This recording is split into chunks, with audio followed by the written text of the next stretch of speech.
9.7. It won't that bad.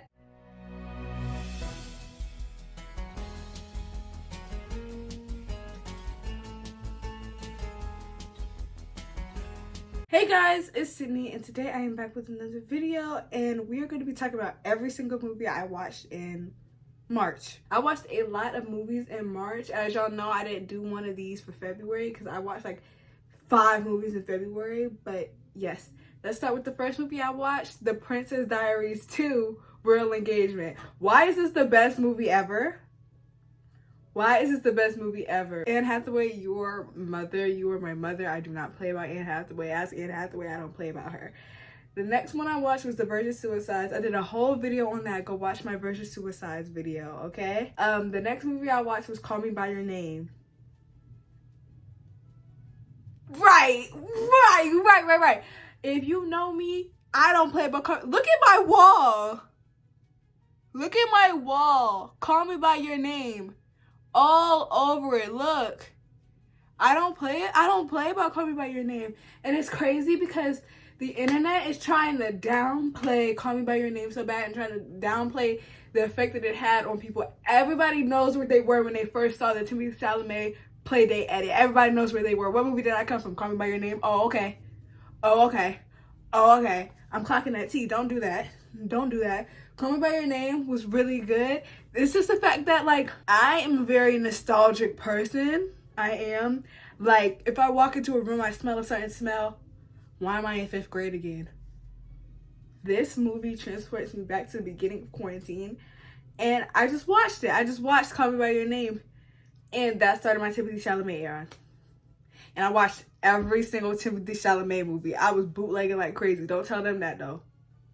The next movie I watched was Wonka. Okay, now I wasn't trying to kickstart my Timothée Chalamet era again, but I low-key did on accident. Just a teeny itsy bit. Okay, Wonka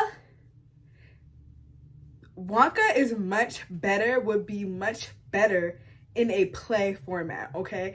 If they put Wonka on Broadway or something, I feel like it would be really good. And if they replaced Timothée Chalamet with somebody that could actually sing, if they replaced everybody in that movie with somebody that could actually sing, it would be much better. But I feel like that's just the style of singing that they're going for, like the talking singing, which I just don't really like. If you're gonna sing, you better sing, okay? Number 13, I watched Poor Things. I have a whole Poor Thing video.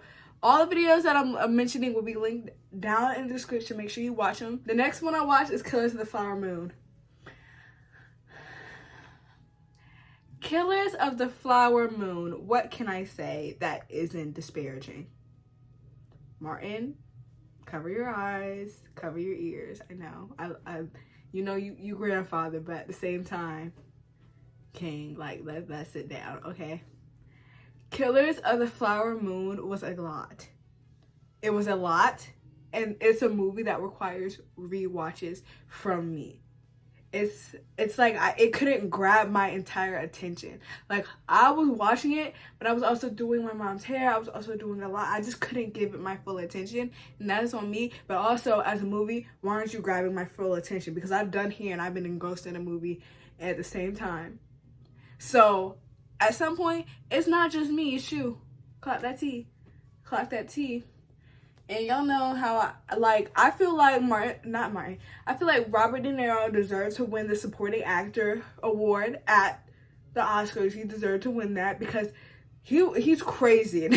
He is crazy in this movie, and he manipulated me low-key. I'm like, whoa, hold on, wait a second, Mr. De Niro, you got me. The next movie I watched was American Fiction. American Fiction was so good. It was so funny. I just feel like it was missing something. I feel like it didn't explore everything that it needs to explore, and I feel like it did good with its limited runtime, but at the same time, this should have been a series.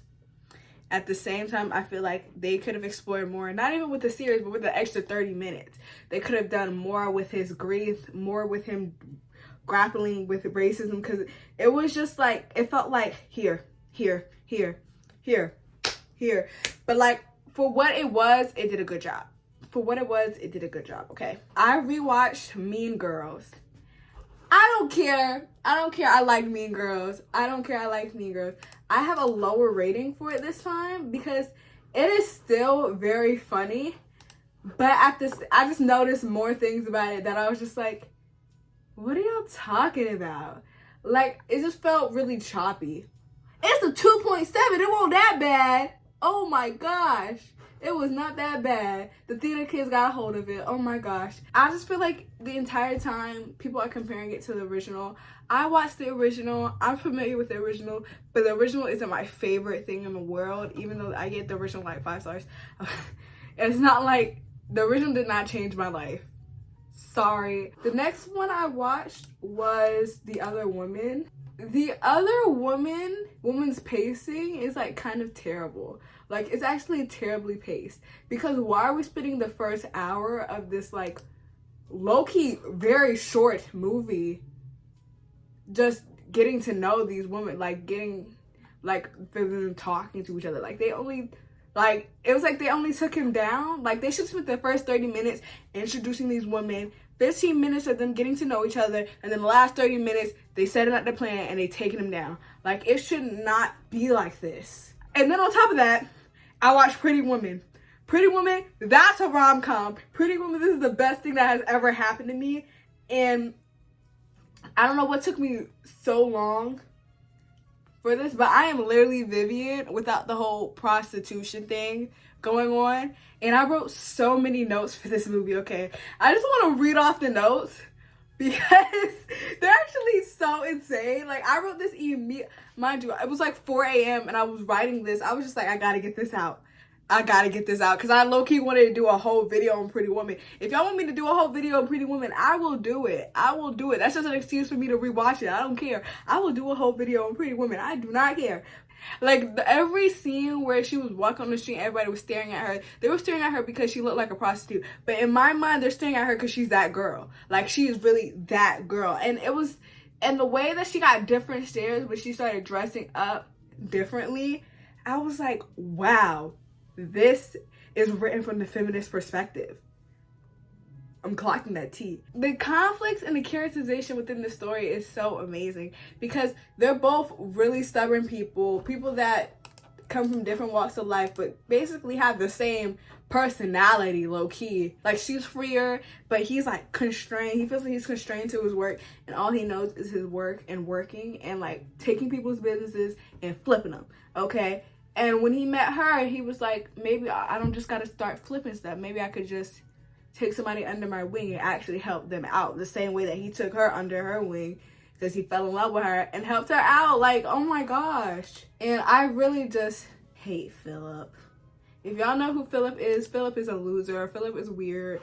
Philip is so strange. Philip is the dude that tries to assault, what's it called? No, he doesn't try to assault her. Does he try to? He low-key does try to assault her. Whoa, wait. While I was doing my hair, that's so long, I watched Dream Scenario. Dream Scenario was so underwhelming. I was so over it. But like, the ending was really sad. It was just really not a lot. Like, I don't know what the movie was trying to say. Maybe it was a critique on like influencer culture, chasing that 15 minutes of fame. I don't know, but I'm just over him. And also, Nicolas Cage's face makes me really mad. I'm sorry, that was mean. Okay, then I watched Kiki's Delivery Service. This is not my first time watching Kiki's Delivery Service. I just haven't watched it all the way through. And it's so fun. It is so fun. Like, I feel like with Studio Ghibli, I go into Studio Ghibli movies with such a high expectation, and they really like hit that expectation with me. I feel like it's because I'm not a kid anymore. And a lot of people that had these high expectations for this have watched them when they were a kid. They let nostalgia mess with them. I feel like that's the same way with Call Me By Your Name with me. Call Me By Your Name is my Studio Ghibli. It's my neighbor. Oh my gosh, y'all. I hated My Neighbor Totoro. I did not like that movie. I thought it was boring. I thought it was so boring. And that's also my thing. That's my issue with a lot of these movies, is that they're sometimes really boring. Like, I watched Pom-Poko, I watched My Neighbor Totoro, I watched this, and I really like Pom-Poko. I really like Pom-Poko, but I did not like My Neighbor Totoro. And it's crazy because Totoro is like the most infamous one. Not infamous because it's like known to be good, but everybody really likes it and everybody really loved it. I'm just like, ooh, that's not. Maybe I can do a Studio Ghibli video. I'm just thinking of so many ideas, y'all. I've been thinking of a Studio Ghibli video for like, since I started the channel, actually. but I just haven't had the chance to do it. And the last movie I watched in March was Silver Linings Playbook. My my mom had me watch this. It was really good and really fun. I don't even necessarily think it was fun. I just really like the dynamics of the characters, and I really feel like they all mesh together well. And I just like anything with Robert De Niro in it. Like when Robert De Niro gave his little speech to what's his name, Bradley Cooper's character, I was like, oh, this is a Forsyth movie immediately. I was like, nothing else before this matters. Nothing else before this matters. Like, I don't care. Nothing even matters at all. That's how I felt. Anyways, guys, thank you so much for watching. Make sure you like, comment, and subscribe. Make sure you follow me on Instagram and Letterboxd, both Blonded Sydney. And I will see y'all in the next video. Bye, guys.